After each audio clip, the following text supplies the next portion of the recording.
ನಮಸ್ಕಾರ. ನಾನು ಪವಿತ್ರ ಭಾಗವತ್. ಮಿಸೆಸ್ ಭಾಗವತ್ ಚಾನಲ್‌ಗೆ ನಿಮ್ಮೆಲ್ರಿಗೂ ಪ್ರೀತಿಯ ಸ್ವಾಗತ. ಇವತ್ತಿನ ವಿಡಿಯೋದಲ್ಲಿ ಅತ್ತೆ ಒಂದು ರೆಸಿಪಿಯನ್ನು ತೋರಿಸ್ತಾ ಇದ್ದಾರೆ. ಅವರ ಹೆಸರು ಸುಮತಿ ಭಾಗವತ್ ಅಂತ. ಬಿಸಾಡುವ ಕಿತ್ತಳೆ ಹಣ್ಣಿನ ಸಿಪ್ಪೆಯನ್ನು ಬಳಸ್ಕೊಂಡು ಇವತ್ತಿನ ಈ ರೆಸಿಪಿಯನ್ನು ಯಾವ ರೀತಿಯಾಗಿ ಮಾಡೋದಂತ ನೋಡೋಣ ಬನ್ನಿ. ಕಿತ್ತಳೆ ಹಣ್ಣಿನ ಸೀಸನ್ ಹೇಗೂ ಸ್ಟಾರ್ಟ್ ಆಗಿದೆ. ಯಥೇಚ್ಛವಾಗಿ ಕಿತ್ತಳೆ ಹಣ್ಣು ಬರ್ತಾ ಇದೆ. ಅದರ ಸಿಪ್ಪೆಯನ್ನು ಎಸೆಯುವ ಬದಲು ಈ ಒಂದು ರೆಸಿಪಿಯನ್ನು ನೀವು ಕೂಡ ಟ್ರೈ ಮಾಡ್ಬೋದು. ಕಿತ್ತಳೆ ಹಣ್ಣಿನ ಸಿಪ್ಪೆಯನ್ನು ಬಿಡಿಸ್ಕೊಂಡು ಅದನ್ನು ತೆಳ್ಳಗೆ ಕಟ್ ಮಾಡಿ ಚಿಕ್ಕ ಚಿಕ್ಕದಾಗಿ ಈ ರೀತಿಯಾಗಿ ಕಟ್ ಮಾಡ್ಕೊಳ್ತಾ ಇದ್ದೇನೆ. ತುಂಬಾನೇ ಸುಲಭ ಇದೆ. ಅನ್ನದ ಜೊತೆ ಹಾಕಿ ಊಟ ಮಾಡಲಿಕ್ಕೆ ಚೆನ್ನಾಗಾಗ್ತದೆ ಈ ಒಂದು ರೆಸಿಪಿಯನ್ನು ಮಾಡಿಕೊಂಡ್ರೆ. ಎಲ್ಲ ಕಟ್ ಮಾಡಿದ್ದಾಗಿದೆ. ಈಗ ಬಾಣಲೆಯನ್ನು ಬಿಸಿಗಿಟ್ಕೊಂಡು 1 ಟೇಬಲ್ ಚಮಚ ಆಗುವಷ್ಟು ಎಣ್ಣೆಯನ್ನು ಹಾಕ್ಕೊಂಡಿದ್ದಾರೆ. ಎಣ್ಣೆ ಬಿಸಿ ಆಗ್ತಾ ಇದ್ದ ಹಾಗೆ ಅದಕ್ಕೆ ಕಟ್ ಮಾಡಿ ಇಟ್ಟಿರುವಂತಹ ಕಿತ್ತಳೆ ಹಣ್ಣಿನ ಸಿಪ್ಪೆಯನ್ನು ಹಾಕಿದ್ದಾರೆ. ಕಿತ್ತಳೆ ಹಣ್ಣಿನ ಸಿಪ್ಪೆ ಸರಿಯಾಗಿ ಹಣ್ಣಾಗಿರುವ ಸಿಪ್ಪೆ ಆದರೆ ಚೆನ್ನಾಗಾಗ್ತದೆ. ಇದು ಸ್ವಲ್ಪ ಕಹಿ ಅಂಶ ಇತ್ತು. ಚೆನ್ನಾಗಿ ಆರೆಂಜ್ ಕಲರ್ ಬಂದಿದ್ರೆ ತುಂಬ ಚೆನ್ನಾಗಾಗ್ತದೆ. ಎಷ್ಟು ಕಿತ್ತಳೆ ಹಣ್ಣಿನ ಸಿಪ್ಪೆ? 3 ಕಿತ್ತಳೆ ಹಣ್ಣು.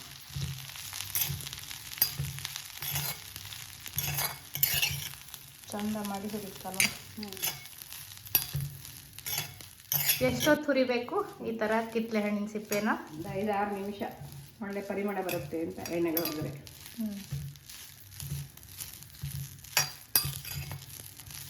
5-6 ನಿಮಿಷ ಆಯಿತು. ಒಳ್ಳೆ ಪರಿಮಳ ಬರ್ತಾ ಉಂಟಲ್ಲ? ಹೌದು. ಮಸಾಲೆಗೆ ಏನೆಲ್ಲ ಬೇಕಾತೆ? ಮಸಾಲೆಗೆ ಒಂದು 3 ಬ್ಯಾಡಗಿ ಮೆಣಸಿನಕಾಯಿ, 2 ಟೇಬಲ್ ಸ್ಪೂನ್ ಉದ್ದಿನಬೇಳೆ, 1 ಟೇಬಲ್ ಸ್ಪೂನ್ ಕಡಲೆಬೇಳೆ, 1/4 ಟೀ ಸ್ಪೂನ್ ಮೆಂತೆ, 1 ಟೇಬಲ್ ಸ್ಪೂನ್ ಕೊತ್ತಂಬರಿ, ಸ್ವಲ್ಪ ಕರಿಬೇವಿನ ಸೊಪ್ಪು, ಮತ್ತು ಸ್ವಲ್ಪ ಹುರಿಲಿಕ್ಕೆ ಎಣ್ಣೆ, ತೆಂಗಿನ ಎಣ್ಣೆ. ಈಗ ಇದನ್ನು ಹುರ್ಕೊಳ್ಳುವ ಅಲ್ಲ? 1 ಟೇಬಲ್ ಸ್ಪೂನ್ ಎಣ್ಣೆ.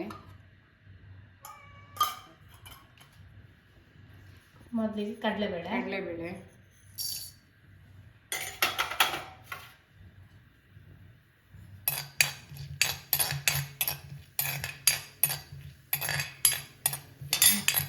ಈಗ 2 ಟೇಬಲ್ ಸ್ಪೂನ್ ಆಗುವಷ್ಟು ತೆಗೆದು ಕಡಲೆಬೇಳೆ ಸ್ವಲ್ಪ ಹುರಿದಾದ್ರ ಮೇಲೆ ಉದ್ದಿನಬೇಳೆ,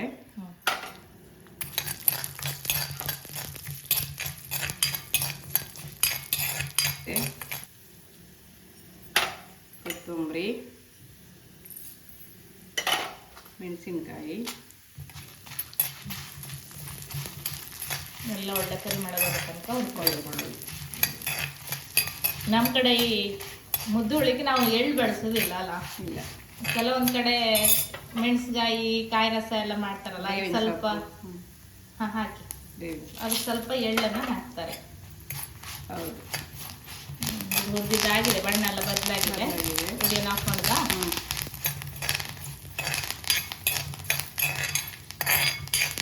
ಬಿಸಿ ಇರುವಾಗಲೇ ಸ್ವಲ್ಪ ಕಾಯಿ ಹಾಕಿ ಒಂದು ಚಿಕ್ಕ ಕಪ್ಪಲ್ಲಿ 1 ಕಪ್ ಆಗೋಷ್ಟು ಹಾಕಿದ್ದೇವೆ. ಅದರೊಟ್ಟಿಗೆ ಮಸಾಲೆ ಒಟ್ಟಿಗೆ ಚೆನ್ನಾಗಿ ಹುರ್ಕೊಂಡ್ರೆ ಆಯಿತು. ಅದು ಎಣ್ಣೆ ಬಾಣಲೆ ಬಿಸಿಗೆ ಅದು ಹುರಿದ ಹಾಗೆ ಆಗ್ತದೆ.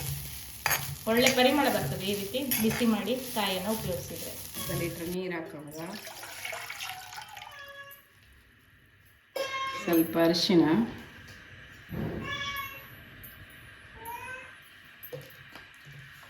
ಒಂದು ಹಸಿಮೆಣಸು ಸಿಗ್ದು ಹಾಕಬೇಕು, ಬೇವಿನ ಸೊಪ್ಪು, ನೀರು ಕುದಿ ಬರಲಿ ಸ್ಟಾರ್ಟ್ ಆಗಿದೆ. ಈಗ ಕಟ್ ಮಾಡಿಟ್ಟಿದ್ದು ಹುರಿದಿಟ್ಟಿದ್ದು ಕಿತ್ತಳೆ ಹಣ್ಣಿನ ಸಿಪ್ಪೆ, ಇದನ್ನು ಸ್ವಲ್ಪ ಬಿಡ್ತೀರಲ್ಲ ಹುರಿಲಿಕ್ಕೆ, ಇದು ಅರಿಲಿಕ್ಕೆ ಸ್ವಲ್ಪ ಹಾಕ್ಬೇಕಲ್ಲ, ಪರಿಮಳ ಬರುತ್ತೆ.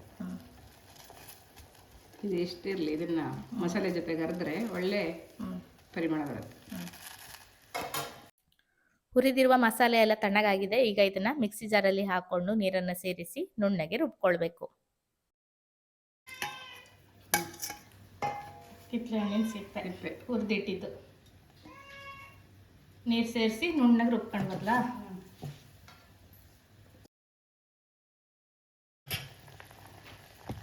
ಸ್ವಲ್ಪ ಬೆಂದ್ರ ಮೇಲೆ ಹುಣಸೆ ಹಣ್ಣಿನ ರಸ,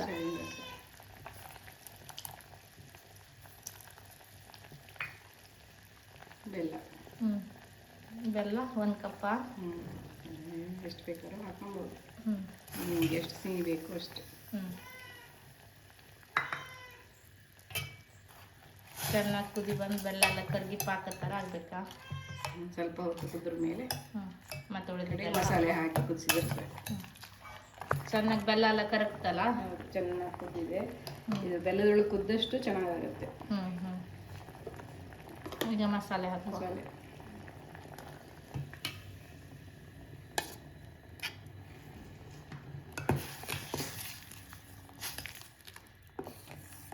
ಕುದಿ ಬಂದಂಗೆ ದಪ್ಪ ಆಗ್ತಾ ಬರುತ್ತದಲ್ಲ. ಸ್ವಲ್ಪ ದಪ್ಪ ದಪ್ಪನೇ ಇರ್ಬೇಕಲ್ಲ ಗೊಜ್ಜು ರೀತಿ.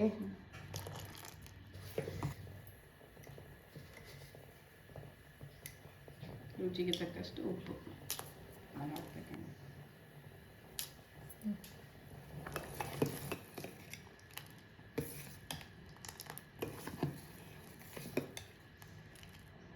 ಒಳ್ಳೆ ಕುದಿ ಬರ್ತಾ ಇದೆ, ಈಗ ದಪ್ಪ ಆಗ್ತಾ ಬರ್ತಾ ಇದೆ ಅಲ್ಲ.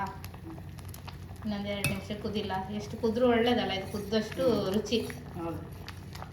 ಕೊನೆಯಲ್ಲಿ ಬೇಕಾದರೆ ಒಂದು ಒಗ್ಗರಣೆಯನ್ನು ಮಾಡಿ ಹಾಕ್ಬೋದು. ತೆಂಗಿನ ಎಣ್ಣೆಯಲ್ಲಿ ಸಾಸಿವೆ, ಉದ್ದಿನಬೇಳೆ, ಒಣಮೆಣಸು, ಕರಿಬೇವಿನ ಸೊಪ್ಪನ್ನು ಹಾಕಿ ಒಗ್ಗರಣೆಯನ್ನು ಮಾಡಿ ಇದಕ್ಕೆ ಹಾಕಿದರೆ ರುಚಿಯಾದ ಕಿತ್ತಳೆ ಹಣ್ಣಿನ ಸಿಪ್ಪೆಯ ಮುದ್ದುಳಿ ರೆಡಿ ಆಗ್ತದೆ. ಇವತ್ತಿನ ಈ ರೆಸಿಪಿ ಇಷ್ಟ ಆದರೆ ಖಂಡಿತ ಲೈಕ್ ಮಾಡಿ, ಶೇರ್ ಮಾಡಿ, ಅನಿಸಿಕೆನ ಕಮೆಂಟಲ್ಲಿ ತಿಳಿಸಿ. ಹಾಗೆ ಚಾನಲನ್ನು ಸಬ್ಸ್ಕ್ರೈಬ್ ಮಾಡಿಕೊಂಡು ಸಪೋರ್ಟ್ ಮಾಡಿ ಅಂತ ಕೇಳ್ಕೊಳ್ತೇನೆ. ಹಾಗಲಕಾಯಿಯ ಮುದ್ದುಳಿಯನ್ನು ನೀವು ತಿಂದಿರ್ತೀರಾ ಅಂತ ಅಂದ್ಕೊಳ್ತೇನೆ. ತಿಂದಿದ್ರೆ ಅದೇ ರುಚಿಯಲ್ಲಿ ಇದು ಕೂಡ ಇರ್ತದೆ, ಸ್ವಲ್ಪ ಕಹಿ ಅಂಶ ಇರ್ತದೆ. ಖಂಡಿತ ಟ್ರೈ ಮಾಡಿ. ಇದೇ ರೀತಿ ಇನ್ನೂ ಹೆಚ್ಚಿನ ರೆಸಿಪಿಗಳೊಂದಿಗೆ ಬರ್ತೇನೆ. ಅಲ್ಲಿವರೆಗೂ ನಮಸ್ಕಾರ.